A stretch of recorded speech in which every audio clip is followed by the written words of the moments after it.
ముందుగా నీ పేరు చెప్పు. నా పేరు సోంబేరి సామయ్య. కాదు నా పేరు బద్మాష్ భాస్కర్రావు. కాదబ్బా, నా పేరు పని పాఠాలేని పాపారావు.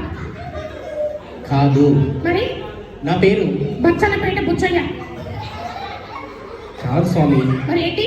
నా పేరు పత్తి గింజల పుల్లారావు. నువ్వు సరదా చెప్తున్నావు, పిల్లలు నవ్వుతురు. పిల్లలు నవ్వుతుర్రా? ఆ, ఈ అబ్బాయి బాగా నవ్వుతుంది కదా. ఈ పిల్లగాని ముక్కలు తొక్కు. ఏ ఇంతకుముందు నా జుట్టు పీకండి. అవునా? సారీ అయినా నీ జుట్టు చాలా స్ట్రాంగ్గా ఉంది కదా, సీక్రెట్ ఏంటి? నేను ఆ, స్నానం చేసేటప్పుడు ఆ, చెప్పరా. షాంపూలో ఫెవికాల్ అంతా. షాంపూలో ఫెవికాల్ కలుపుతావా? ఆ, భలే భలే. భలే భలే. ఆ, క్లాప్స్ ఏవి?